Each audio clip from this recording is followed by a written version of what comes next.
अब second type, that is oligosaccharides, और इनको ओलिगोमर के नाम से जाना जाता है। अब ओलिगोसैकेराइड में कितने मोनोसैकेराइड भाग ले रहे हैं इसकी फॉर्मेशन में? तो मान लीजिए दो मोनोसैकेराइड के मिलने से यदि किसी ओलिगोसैकेराइड का निर्माण हो रहा है उसको डाइसैकेराइड के नाम से जाना जाएगा। तीन यदि भाग ले रहे हैं उसको ट्राइसैकेराइड के नाम से जाना जाएगा। चार यदि पार्टिसिपेट कर रहे हैं उसको टेट्रासैकेराइड के नाम से जाना जाएगा। पांच मोनोसैकेराइड यदि पार्टिसिपेट कर रही है तो उसको पेंटासैकेराइड के नाम से जाना जाएगा। तो यहाँ पर जो ओलिगोसैकेराइड जो शुगर है या कार्बोहाइड्रेट है, इसमें कितने मॉलिक्यूल मोनोसैकेराइड के पार्टिसिपेट कर रहे हैं इसकी सिंथेसिस में, उसकी बेसिस पे इनका क्लासिफिकेशन होता है। तो यहाँ पर ओलिगोसैकेराइड जो है ये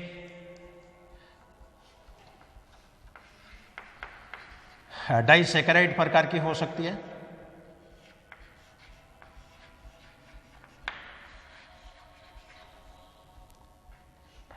ट्राइसैकेराइड प्रकार की हो सकती है,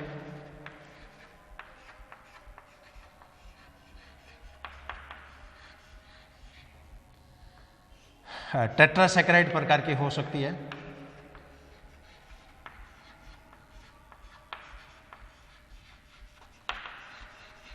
और पेंटासैकेराइड प्रकार की हो सकती है।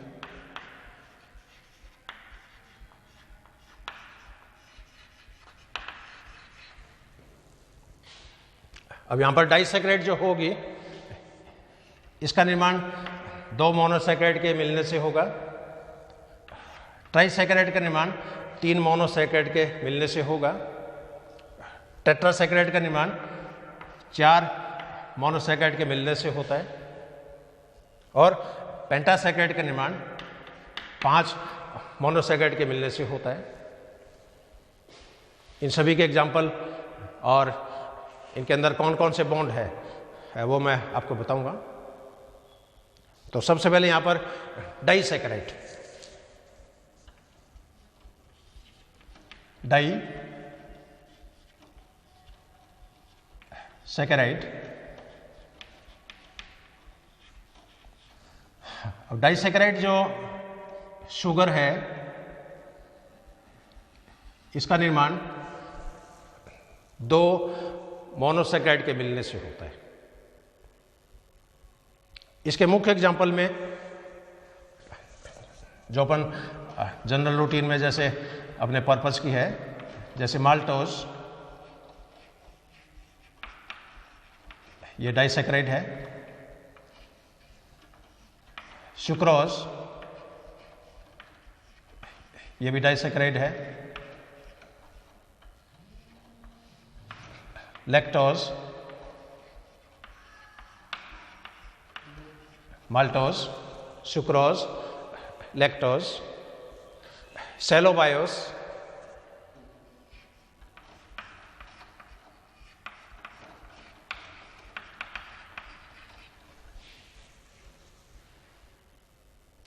माल्टोज शुगर जो है इसकी फॉर्मेशन दो ग्लूकोज के मॉलिक्यूल के मिलने से होती है। या यूं कि माल्टोज का जब डाइजेशन होगा तो इसमें ग्लूकोज के दो मॉलिक्यूल्स की प्राप्ति होगी, और दोनों ही जो ग्लूकोज के मॉलिक्यूल हैं ये डी टाइप के होते हैं। D glucose plus D glucose equal to maltose. तो दो ग्लूकोज के मॉलिक्यूल के मिलने से माल्टोज का निर्माण होगा, या यूँ कह सकते हैं माल्टोज का जब डाइजेशन होगा माल्टेज एंजाइम से तो उसमें दो ग्लूकोज के अणुओं की प्राप्ति होगी। और यहाँ पर दोनों ही ग्लूकोज के मॉलिक्यूल कैसे हैं? डी टाइप के, डेक्स्ट्रो टाइप के। सुक्रोज की जो फॉर्मेशन है इसकी फॉर्मेशन होती है एक molecule glucose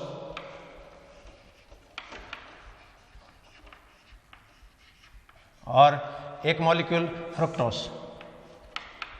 one molecule glucose, one molecule fructose. तो ग्लूकोज और फ्रक्टोज के मिलने से सुक्रोज की फॉर्मेशन होगी, या सुक्रोज का जब पाचन होगा तो इसमें एक मॉलिक्यूल ग्लूकोज की प्राप्ति होगी, एक मॉलिक्यूल फ्रक्टोज की प्राप्ति होगी।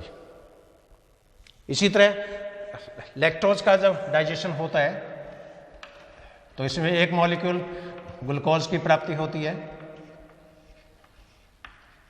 और एक मॉलिक्यूल इसमें गैलेक्टोज की प्राप्ति होती है।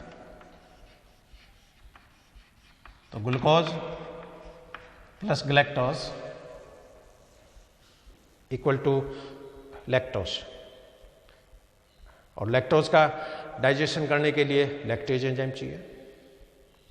इसी तरह सेलोबायोज जो होती है इसका निर्माण होता है glucose plus galactose.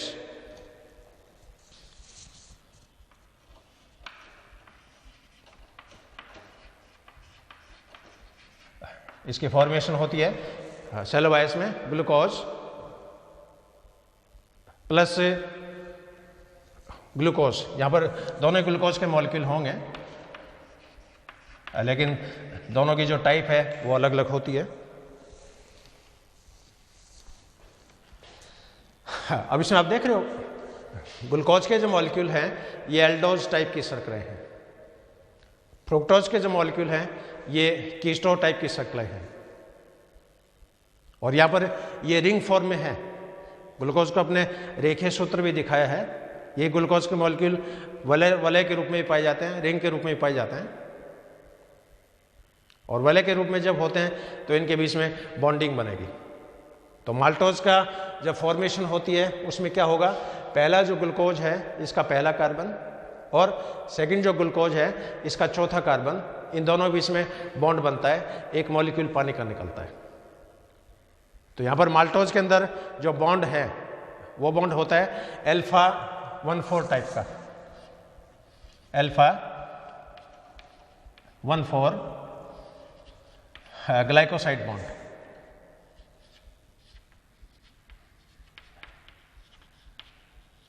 Alpha 1,4 glycoside bond. Sucrose के अंदर जो बॉन्ड बनेगा ये होता है अल्फा बीटा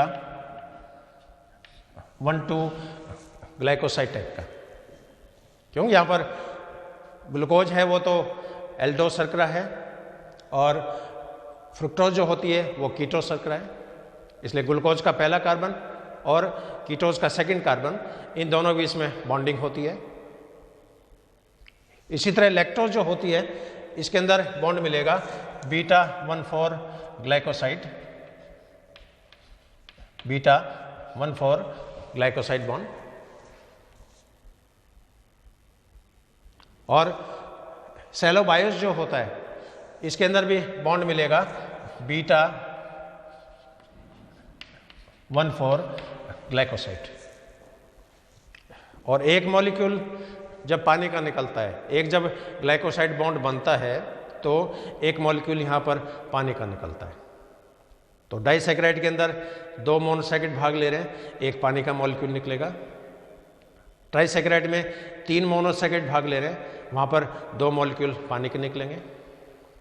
टेट्रासैकेराइड में 4 मोनोसैकेराइड भाग ले रहे हैं, 3 मॉलिक्यूल पानी के निकलेंगे।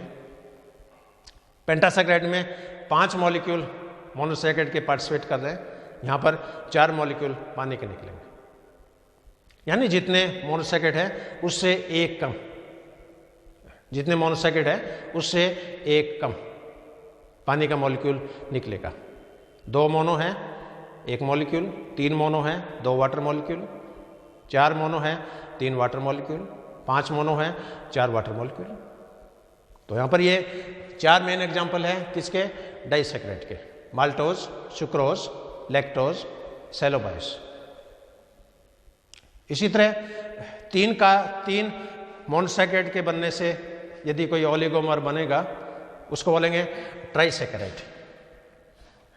तो इसकी जो सेकंड टाइप हो सकती है दैट इज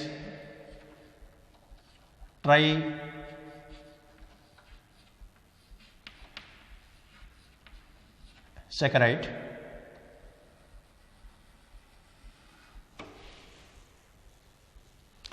ट्राइसेकेंड में मेन एग्जाम्पल है एक तो रेफिनोज सर्करा,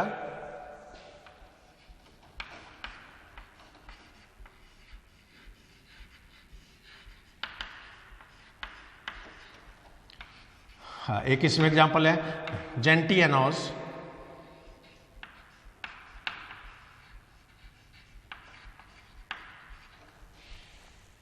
रेफिएनोज, जेंटिएनोज,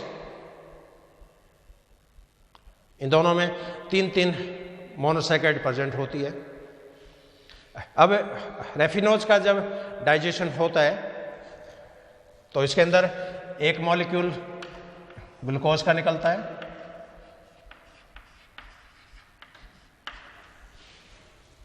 एक मॉलिक्यूल फ्रक्टोज का निकलता है,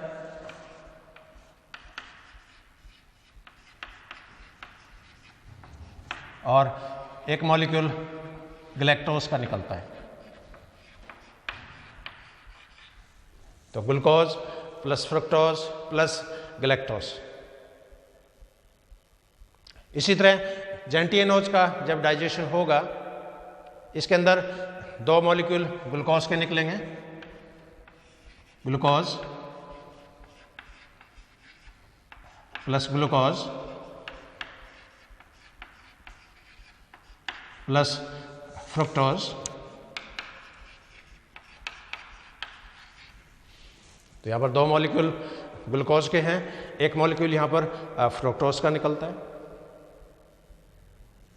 इसी तरह 4 मोनोसैकेराइड के फॉर्मेशन से जो ओलिगोसैकेराइड बनेगी उसको बोलते हैं tetrasaccharide, and it is formed by the union of 4 monosaccharide molecule.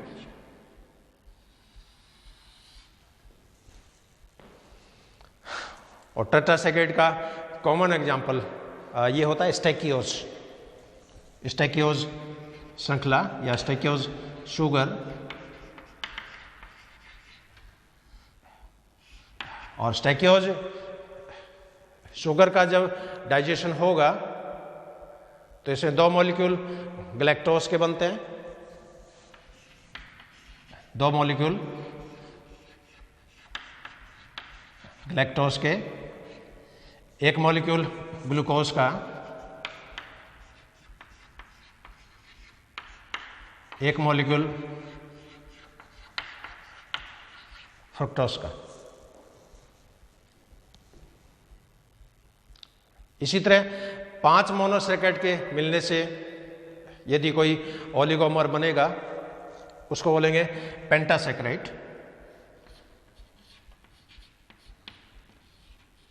पेंटा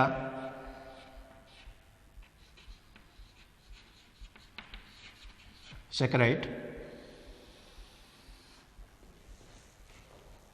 और पेंटासैकेराइड का जो एग्जाम्पल है उसमें 2 एग्जाम्पल इंपॉर्टेंट है, एक तो जाइलेन, एक इंपॉर्टेंट एग्जाम्पल है जाइलेन, और एक एग्जाम्पल है एर्बेन।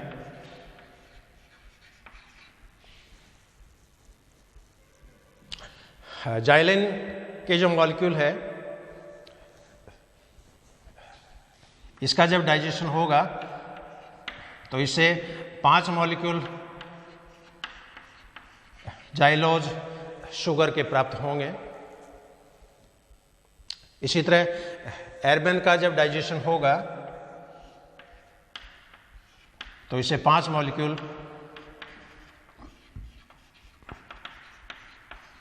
एरेबिनोज श्रृंखला के प्राप्त होंगे।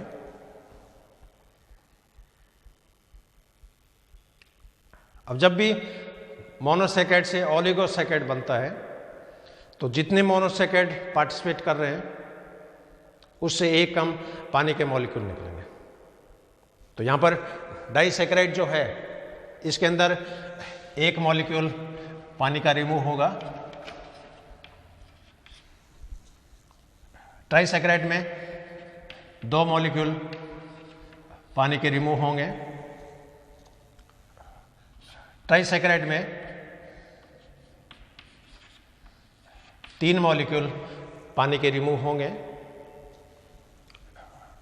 पेंटासैकेराइड में 4 मॉलिक्यूल पानी के रिमूव होंगे। अब इनकी फिजिकल प्रॉपर्टीज क्या हो सकती है? तो यहां पर मोनोसैकेराइड में जैसे देखा, ये पाउडर के फॉर्म में होते हैं, ये सफ़ेद रंग के होते हैं, ये मीठे होते हैं, ये पानी में घुलनशील होते हैं, इनका डाइजेशन नहीं होता है। अब ओलिगोसैकेराइड के जो लक्षण होंगे वो लक्षण क्या हो सकते हैं? ये भी वाइट कलर के होते हैं, they are white in colour. ये भी स्वाद में मीठे होते हैं, दे आर स्वीट। ये भी पानी में घुलनशील हो सकते हैं, they are soluble in water. लेकिन इनका डाइजेशन होगा। मोनोसैकेराइड का डाइजेशन नहीं होता है, सीधे उनका हाइड्रोलाइसिस होता है। लेकिन डाइसैकेराइड जो होते हैं इनका पहले डाइजेशन होगा और डाइजेशन होने के बाद में इसका फिर जल अपघटन होता है या हाइड्रोलाइसिस होता है। तो जितने भी ओलिगोसैकेराइड्स हैं इन सभी का पाचन होता है। तो यहाँ पर माल्टोज का डाइजेशन करना है, माल्टेज एंजाइम चाहिए। सुक्रोज का डाइजेशन करना है, सुक्रेज एंजाइम चाहिए। लैक्टोज का पाचन करना है, लैक्टेज एंजाइम चाहिए। सेलोबायोस का डाइजेशन करना है, सेलुलोज एंजाइम चाहिए, सेलोबायस एंजाइम चाहिए। और यहाँ जब इनका डाइजेशन होता है तो एक मॉलिक्यूल माल्टोज का डाइजेशन होगा तो 2 ग्लूकोज के मॉलिक्यूल्स निकलेंगे। सुक्रोज का पाचन होगा, 1 molecule glucose, 1 molecule fructose. Lactose का पाचन होगा, 1 मॉलिक्यूल ग्लूकोज, 1 मॉलिक्यूल गैलेक्टोज। और सेलोबायस का डाइजेशन होगा तो 2 मॉलिक्यूल यहाँ पर ग्लूकोज के प्राप्त होंगे। अब तीसरी जो कैटेगरी है दैट इज पॉलीसैकेराइड्स, और ये पॉलीमर्स हैं और इसमें मोनोसैकेराइड की संख्या हजारों में हो सकती है।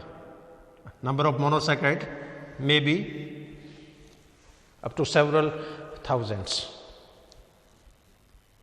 अब यहां पर जितने भी पॉलीसैकेराइड्स हैं इनको कुछ कॉमन ग्रुप में जैसे डिवाइड किया गया है। कॉमन ग्रुप उनकी सिंथेसिस प्रॉपर्टीज के आधार पर। तो इसमें जैसे इनके जो मेन ग्रुप है उसके अंदर जैसे ग्लूकान,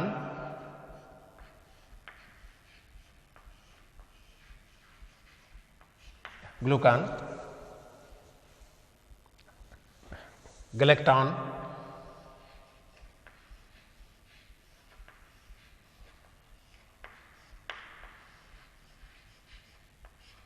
ग्लूकान, गलेक्टॉन, मेनान,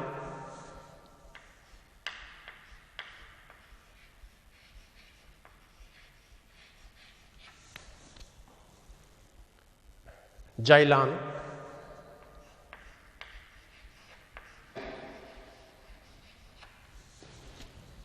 फ्रुक्टान,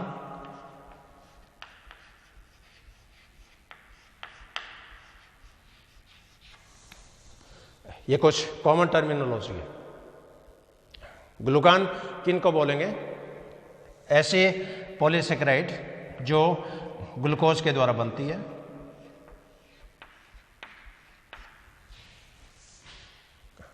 गलेक्टान जो पॉलीसैकेराइड है ये गैलेक्टोज से बनती है।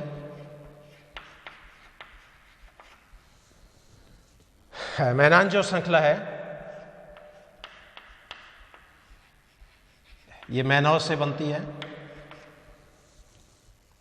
जाइलान जो पॉलीसैकेराइड है ये जाइलोज से बनती है। और फ्रुक्टान जो पॉलीसैकेराइड है ये फ्रुक्टोज से बनती है। तो ये कॉमन टर्मिनोलॉजी है। Glucan is the polymer of glucose, galactan is the polymer of galactose, mannan is the polymer of mannose, xylan is the polymer of xylose, and fructan is the polymer of fructose. लेकिन fundamentally यदि देखें तो इन polysaccharide को दो group में divide किया गया है, वो उनकी स्ट्रक्चरल प्रॉपर्टी के आधार पर, on the basis of structural constituents और structural properties. Polysaccharides are divided into two main group. इसमें एक ग्रुप तो होता है होमोपॉलीसेकेराइड, होमोपॉलीसेकेराइड, और दूसरा ग्रुप जो है वो इसमें होता है हेट्रोपॉलीसेकेराइड, हेट्रोपॉलीसेकेराइड. तो पॉलीसेकेराइड के दो सब डिवीजन है, ये मान के चलिए. एक तो होमोपॉलीसेकेराइड, दूसरा हो गया हेट्रोपॉलीसेकेराइड. अब होमो के जो मेन एग्जांपल्स हैं, होमो के मुख्य एग्जांपल्स में जैसे स्टार्च,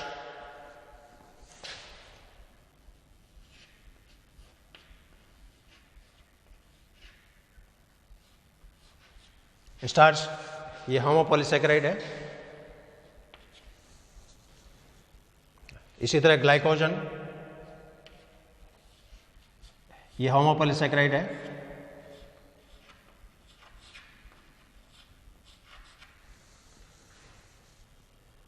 सेलुलोज, ये होमोपॉलीसेकेराइड है.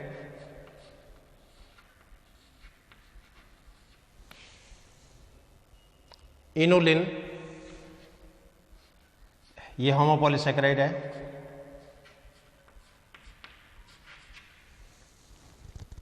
और काइटिन के जो मॉलिक्यूल होते हैं कीटों की क्यूटिकल में, ये होमोपॉलीसेकेराइड है. और हिट्रो में जो एग्जाम्पल हैं, हिट्रो के अंदर जैसे hyaluronic acid,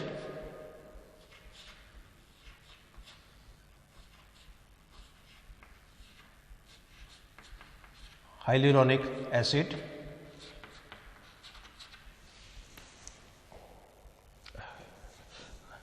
chondroitin sulphate,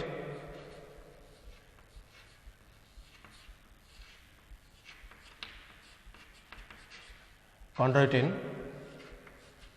sulphate. इसके अलावा हिपेरिन,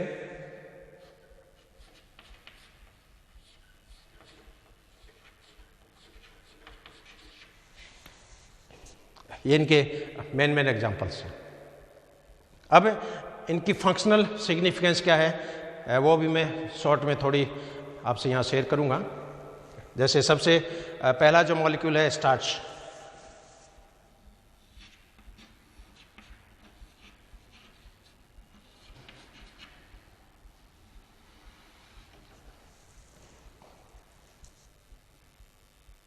अब स्टार्च जो है ये पौधों का स्टोर्ड फूड प्रोडक्ट्स है. जितने भी प्लांट हैं उनके अंदर प्रकाश संश्लेषण होता है, फोटोसिंथेसिस होता है, और फोटोसिंथेसिस में इनके कोशिकाओं में स्टार्च का संश्लेषण होता है. तो आलू है, जैसे शकरकंदी है, इनके अंदर स्टार्च के मॉलिक्यूल्स का भंडार है.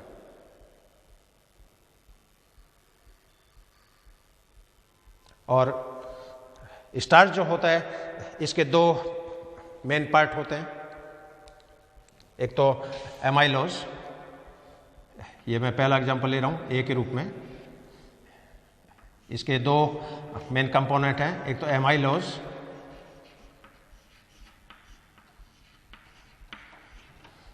और सेकंड कंपोनेंट इसमें होता है एमाइलोपेक्टिन.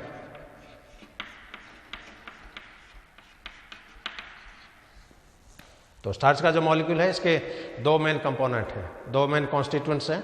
एक तो एमाइलोज, सेकंड एमाइलोपेक्टिन. अब इन में डिफरेंस क्या होगा? एमाइलोज जो है ये रेखीय श्रृंखला है, लीनियर मॉलिक्यूल्स है, और लीनियर मॉलिक्यूल होगा तो इसके अंदर 1,4 ग्लाइकोसाइड बॉन्ड मिलेगा. जो कि एमाइलोपेक्टिन है ये ब्रांच मॉलिक्यूल है, और जहाँ भी ब्रांच बनेगी, जहाँ से भी ब्रांच निकल रही है वहाँ पर 1,2 ग्लाइकोसाइड बॉन्ड मिलेगा।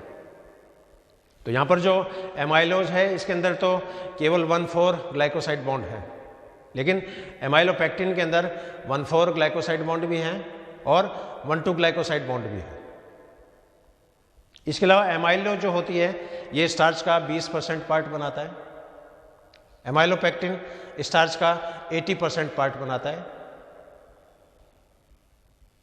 इसका अणुभार लगभग 100 किलो डाल्टन होता है, 100 kd, और एमाइलोपेक्टिन का जो अणुभार है ये लगभग 1000 किलो डाल्टन होता है। एमाइलोज आयोडीन के साथ नीला रंग देता है, it gives blue colour with iodine, और एमाइलोपेक्टिन जो होता है ये पर्पल कलर देता है। एमाइलोज पानी में घुलनशील होता है, एमाइलोपेक्टिन पानी में अघुलनशील होता है। तो ये कुछ इसके डिफरेंशिएशन। तो प्लांट सेल जो होती है उसमें स्ट्रक्चरल ये स्टोर फूड हाउस है। जितने पौधे हैं उनमें प्रकाश संश्लेषण में स्टार्च का संश्लेषण होता है। Second example, glycogen.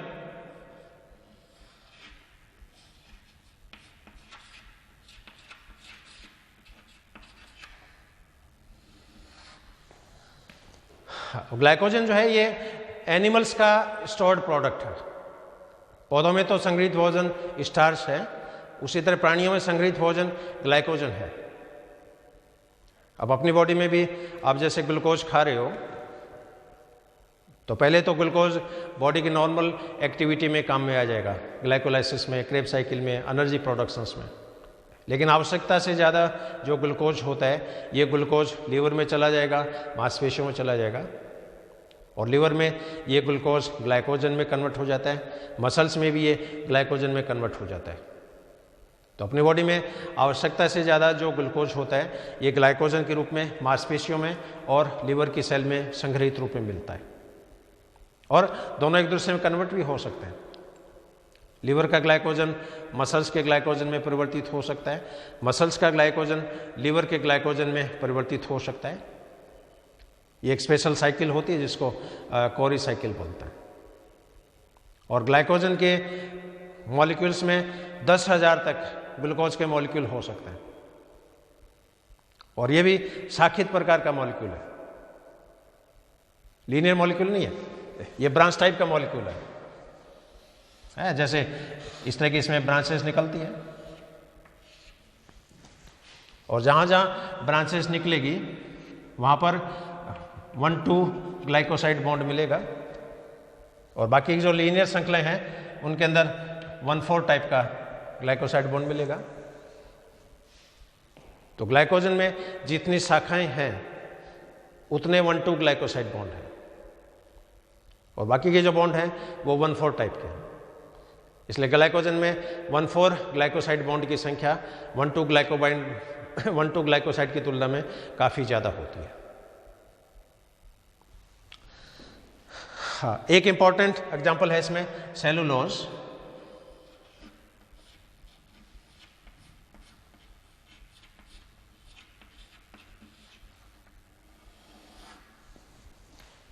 ये पौधों की सेल वॉल का मेन कंपोनेंट है। जितनी भी प्लांट सेल होती है उसमें सेल के बाहर प्लाज्मा झिल्ली है, प्लाज्मा झिल्ली के बाहर सेलुलोज का आवरण है कोशिका भित्ति के रूप में, और कोशिका भित्ति का मेन जो कॉन्स्टिट्यूएंट है वो सेलुलोज ही होता है, और सेलुलोज की फॉर्मेशन ग्लूकोज से होती है। एक सेलुलोज में 2 से लेके 20 लाख तक ग्लूकोज के मॉलिक्यूल उपस्थित हो सकते हैं। ये भी पानी में अघुलनशील होता है, लेकिन इसका डाइजेशन सेलुलोज एंजाइम से होता है। अपने मनुष्यों में आंत में सेलुलोज एंजाइम नहीं होता है, इसलिए अपनी बॉडी में सेलुलोज का डाइजेशन नहीं होगा। लेकिन अपने जो पूर्वज थे, अपने आज के लाखों वर्ष पहले, करोड़ों वर्ष पहले, उसके अंदर जो इंटेस्टाइन में अपेंडिक्स होती है वो फंक्शनल थी। उस अपेंडिक्स में सेलुलोज एंजाइम था, और वो सेलुलोज एंजाइम सेलुलोज का डाइजेशन करता है। लेकिन जितने भी मवेशी हैं, चौपाई जानवर हैं, रूमिनेंट्स हैं, गाय है, भेड़ है, बकरियां हैं, ये आपने देखा हो खेतों में घास फूस खाती है, यानी प्लांट प्रोडक्ट खा रही है। अब प्लांट प्रोडक्ट खा रही है तो ये सेलुलोज भी खा रही है। दीमक है जैसे, इसका तो मेन भोजन ही ये सेलुलोज होता है। और घरों में जो गेट होते हैं, खिड़कियां होती है, टेबल होती है, पलंग होते हैं, बेड होते हैं, सारी लकड़ियों को दीमक है वो खा जाती है। क्यों? दीमक में है सेलुलोज एंजाइम का भंडार है। इसी तरह काइटिन,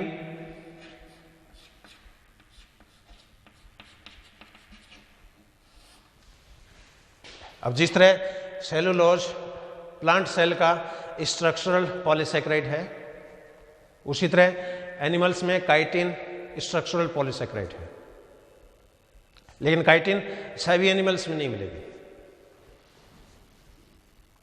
ये जनरली उन एनिमल्स में पाई जाती है जिनके बॉडी में क्यूटिकल प्रेजेंट हो, है जैसे आर्थ्रोपोडा के एनिमल्स हैं, इंसेक्ट है, क्रस्टेशियंस हैं।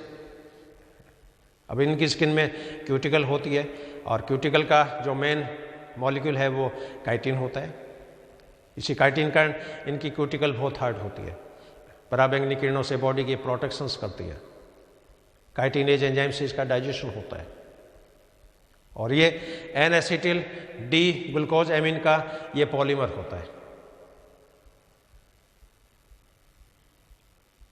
एक मॉलिक्यूल और है इसमें, दैट इज इनुलिन।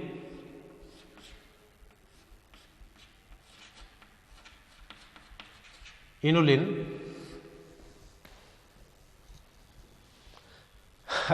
जो होता है ये कुछ प्लांट है, जैसे डेंडेलियन प्लांट है, जैसे डहेलिया प्लांट है, तो इन प्लांट की जो जड़ें होती है, ट्यूबर जिसको बोलते हैं अपन, ट्यूबर के अंदर ये इनुलिन पाया जाता है। और मेडिकल साइंस में इस इनुलिन का बहुत बड़ा उपयोग है। इनुलिन का मेन जो यूज है वो GFR को काउंट करने में किया जाता है, ग्लोमेरुलर फिल्ट्रेशन रेट, यानी किसी आदमी की किडनी प्रॉपर काम कर रही है या नहीं कर रही है, या किडनी के नेफ्रॉन्स बॉमन कैप्सूल कहीं ब्लॉक तो नहीं हो गए, या किडनी की पोडोसाइट के बीच में जो अपर्चर होते हैं वो कहीं अवरुद्ध तो नहीं हो गए। तो इसमें क्या करते हैं कि पेशेंट को पानी में इनुलिन का पाउडर डिजोल्व करके उस व्यक्ति को पिलाते हैं और फिर उसके पेशाब में इसको चेक करते हैं, क्योंकि इनुलिन का बॉडी में अवशोषण नहीं होता है, नए बॉडी में इसका कोई मेटाबॉलिज्म होता है। तो जो इनुलिन आपने पानी पिया वो सारा का सारा इनुलिन पेशाब के द्वारा बॉडी के बाहर निष्कासित हो जाएगा। अब मान लो किसी आदमी की किडनी हेल्दी है और सपोज 30 मिनट के बाद में ये इनुलिन पेशाब में आना स्टार्ट हो जाता है, इट मीन्स इस आदमी की किडनी हेल्दी है। अब मान लो किसी व्यक्ति को इनुलिन का घोल पिलाया और 2 घंटे बाद में भी इनुलिन पेशाब में नहीं आ रहा है, इट मीन्स उसकी किडनी में कहीं ब्लॉकेज है, उसके जो अल्ट्रापोर है वो अवरुद्ध हो गए। ऐसा भी हो सकता है कि किसी व्यक्ति को आपने इनुलिन का सॉल्यूशन पिलाया और 10 मिनट के बाद में ये इनुलिन उसके पेशाब में आ जाए, इट मीन्स उस व्यक्ति की किडनी में जो ब्लड कैपिलरी है उनकी परमिबिलिटी बहुत ज़्यादा है, या उनमें जो पोडोसाइट के बीच में जो अंतराल है वो अपर्चर है वो चौड़े हो गए। तो ग्लोमेरुलर फिल्ट्रेशन रेट जो होती है, परानिस्पंदन दर, उसको डिटेक्ट करने में इन मॉलिक्यूल का यूज किया जाता है। कि अपनी किडनी है पूरे दिन में करीब 180 लीटर ब्लड को फिल्टर करती है, लेकिन पेशाब मुश्किल से दिन में 1 लीटर 2 लीटर ही बन पाता है। तो अल्ट्रा फिल्ट्रेशन में इस इनुलिन मॉलिक्यूल्स का उपयोग किया जाता है। और ये जो 5 एग्जाम्पल हैं ये सारे कौन से हैं? होमोपॉलीसेकेराइड, यानी इसके जो स्ट्रक्चरल कंपोनेंट है वो एक ही है, मिक्स नहीं है। स्टार्च है तो इसमें ग्लूकोज है, इसमें ग्लूकोज है, इसमें ग्लूकोज है, काइटिन है तो इसमें N acetyl D glucose amine है। अब इसका जो दूसरी जो टाइप है पॉलीसेकेराइड की, हेटेरोपॉलीसेकेराइड। हेटेरोपॉलीसेकेराइड में क्या होगा, इसमें मोनोसेकेराइड तो है ही, मोनोसेकेराइड के अलावा इसमें अन्य मॉलिक्यूल्स भी है। इसलिए इनको विषम नाम दिया है, हिट्रो नाम दिया है, लेकिन इनकी स्ट्रक्चरल वैल्यू बहुत ज़्यादा है, फंक्शनल वैल्यू बहुत ज़्यादा है। अब जैसे ये पहला एग्जांपल है, सपोज हाइलुरोनिक एसिड। अब हाइलुरोनिक एसिड की जो फॉर्मेशन है, इसका निर्माण होता है glucose amine, N acetyl glucose amine, N acetyl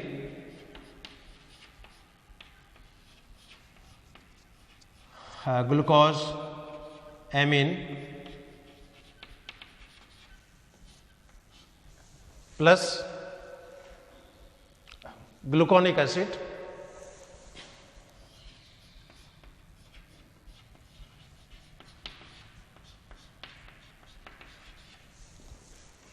तो N acetyl D glucose amine और ग्लूक्यूरोनिक एसिड, इसको मैं मॉडिफाई कर रहा हूं, ग्लूक्यूरोनिक एसिड, इनके मिलने से किसकी फॉर्मेशन होगी? हाइलुरोनिक एसिड की। और हाइलुरोनिक एसिड जो होता है ये कनेक्टिव टिश्यूज का मेन कंपोनेंट है, सेल को आपस में जोड़ने का काम करता है, सेल के बीच में सीमेंटिंग सब्सटेंस का कार्य करता है। जैसे अपने ह्यूमन में जो अंडे के चारों जो ये लेयर्स होती है, कॉर्ना रेडिएटा है, जैसे जोना पैलिसीडा है, तो इनकी जो सेल्स होती है उन सेल्स को हाइलुरोनिक एसिड के द्वारा ही बाइंड किया जाता है। और मनुष्यों का जो शुक्राणु होता है उसके अंदर हाइलुरोनिडेज एंजाइम होता है, ये एंजाइम इन लेयर को डाइजेस्ट करता है। तो ये लेयर जब डाइजेस्ट होती है तो स्पर्म जो होता है वो एंटर करता है। इसी तरह कॉन्ड्रोइटिन सल्फेट, अब कॉन्ड्रोइटिन सल्फेट जो है इसकी फॉर्मेशन भी ग्लूक्यूरोनिक एसिड से होती है और एक मॉलिक्यूल इसमें ग्लैक्टोज एमीन सल्फेट होता है। तो कॉन्ड्रोइटिन सल्फेट की फॉर्मेशन, इसके अंदर एक मॉलिक्यूल ग्लूक्यूरोनिक एसिड और एक मॉलिक्यूल इसमें होगा galactose amine sulphate, galactose amine sulphate, इसके मिलने से ये कॉन्ड्रोइटिन सल्फेट मिलेगा। और ये उपास्थियाँ जो होती है बॉडी में, कार्टिलेज, उसके अंदर ये पाई जाता है। और हिपेरिन जो होता है ये एंटीकोगुलेंट है और इसकी फॉर्मेशन में भी एक मॉलिक्यूल ये ग्लूक्यूरोनिक एसिड होता है और बाकी का जो कॉन्स्टिट्यूएंट है इसमें ग्लूकोज एमीन।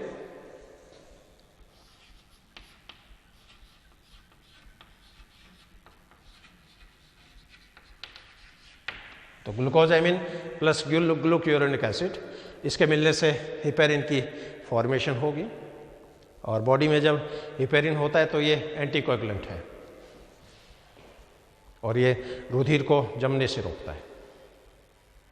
अब पॉलीसैकेराइड की प्रॉपर्टीज क्या हो सकती है? मोनो में आपने देखा पाउडर के रूप में है, सफ़ेद रंग के हैं, स्वाद में मीठे हैं, घुलनशील है, डाइजेशन नहीं होता है। ओलिगो वाइट कलर के हैं, स्वाद में मीठे हैं, घुलनशील है, लेकिन इसका डाइजेशन होता है। और पॉलीसैकेराइड जो होते हैं ये मीठे नहीं होते हैं, they are tasteless, they are tasteless, stable होते हैं। इनको लंबे समय तक आप संग्रहित रख सकते हो। आपने किसी कांच के बर्तन में, भांड में स्टार्च के मॉलिक्यूल रख दिए, नो प्रॉब्लम।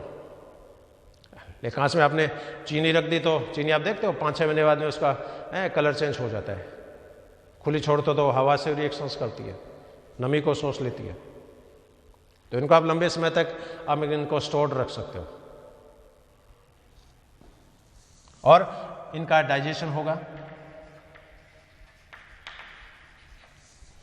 और ये सॉल्युबल नहीं होते हैं, दे आर इनसॉल्युबल।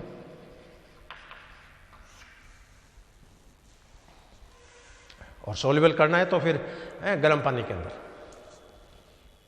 अब स्टार्च को जैसे पानी में डिजोल्व करते हैं गर्म पानी में, कपड़ों में जैसे मांड देते हैं तो स्टार्च गर्म पानी में डिजोल्व हो जाता है। तो ये एक नट सेल में एक कार्बोहाइड्रेट का क्लासिफिकेशन। अब लास्ट में इनकी सिग्निफिकेंस, ये मैं संक्षेप में और शेयर कर लूँ। कार्बोहाइड्रेट का महत्व क्या है जनरल साइंस में एवरीडे। तो एक तो ये ऊर्जा के स्रोत है, दे आर एनर्जी प्रोवाइडर, कि अपने बॉडी में भोजन में कार्बोहाइड्रेट भी होते हैं, प्रोटीन भी खाते हैं, वसाएं भी खाते हैं, लेकिन इमीडिएट एनर्जी जो मिलती है वो कार्बोहाइड्रेट से मिलती है। और 80% इंडियन की जो डाइट है उसमें कार्बोहाइड्रेट ही है, प्रोटीन बहुत कम है। लेकिन वेस्टर्न कंट्री के जो लोग हैं वो कार्बोहाइड्रेट कम खाते हैं, प्रोटीन ज़्यादा खाते हैं। तो प्रोटीन रिच जो डाइट होती है वो फर्स्ट क्वालिटी का भोजन है, कार्बोहाइड्रेट रिच डाइट है ये थर्ड क्वालिटी का भोजन है। क्योंकि अपने को तो पेट भरना है और एनर्जी से मतलब नहीं है, अपने को तो क्वांटिटी चाहिए, क्वालिटी से मतलब नहीं है। तो जितने भी कार्बोहाइड्रेट हैं ये मेन एनर्जी प्रोवाइडर्स हैं। इसके अलावा पौधों में सेल वॉल जो होती है कोशिका भित्ति, इसके फॉर्मेशन में कार्बोहाइड्रेट का बहुत बड़ा रोल है। वसाओं के ऑक्सीकरण में इनकी महत्वपूर्ण भूमिका होती है, they play important role in fat oxidation. इसके अलावा विटामिन सी के संश्लेषण में कार्बोहाइड्रेट का बहुत बड़ा रोल है, सिंथेसिस इन विटामिन सी। और आंत में जो क्रमाकुंचन होता है पेरिस्टालसिस, वो कार्बोहाइड्रेट के द्वारा ही स्टिमुलेट होता है। यदि आपकी डाइट में कार्बोहाइड्रेट नहीं है तो आपके इंटेस्टाइन में क्रमाकुंचन की जो गतिविधियां हैं, पेरिस्टाल्टिक मूवमेंट है, वो संपादित नहीं होती है। इसके अलावा कनेक्टिव टिश्यूज की फॉर्मेशन के अंदर कार्बोहाइड्रेट का बहुत बड़ा रोल होता है। शरीर की प्रतिरक्षी जो प्रणाली है, इम्यून पावर, इसके अंदर कार्बोहाइड्रेट का बहुत बड़ा रोल है। इसके अलावा जितनी भी एंटीबॉडीज होती है वो प्राय ग्लाइकोप्रोटीनेटेड के होते हैं। प्रोटीन तो है वो, लेकिन उसके साथ कार्बोहाइड्रेट भी जुड़ा हुआ है। और ये जो प्रतिरक्षी जो प्रॉपर्टीज है, डिफेंसिव प्रॉपर्टीज हैं, एंटीजन को न्यूट्रलाइज करने की जो प्रॉपर्टीज है वो इन कार्बोहाइड्रेट की वजह से है। इसके अलावा और भी हजारों क्या सैकड़ों फंक्शंस कार्बोहाइड्रेट के देखने को मिलेंगे। तो एवरीडे लाइफ में है, प्रत्येक प्राणी में, प्रत्येक प्लांट्स में है इनका functional significance, structural significance, thermodynamic significance. और इसके अलावा इनके डेरिवेटिव्स भी बहुत मिलेंगे, लेकिन ये आपके कोर्स में नहीं है। तो कार्बोहाइड्रेट के डेरिवेटिव्स भी हैं, वो डेवलप होते हैं, लेबोरेटरी में बनाए जाते हैं। उनका भी मेडिसिनल प्रॉपर्टीज़ हैं, जैसे सॉर्बिटोल है, मान लीजिए मैनीटोल है। तो जितनी भी औषधियाँ होती है वो इसके द्वारा बनती है।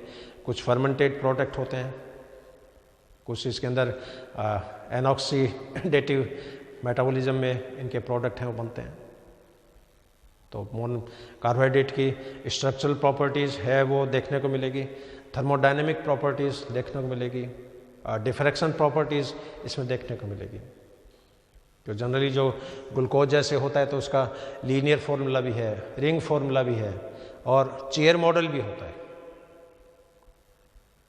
रिंग फॉर्म होता है वो उसकी स्ट्रक्चरल प्रॉपर्टीज़ को इंडिकेट करता है।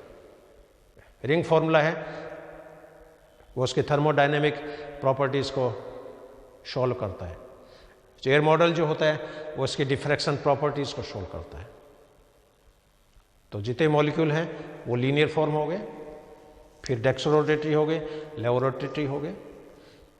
डेक्सरोटेटरी भी डी पॉजिटिव है, डी नेगेटिव है, एल पॉजिटिव है, एल नेगेटिव है।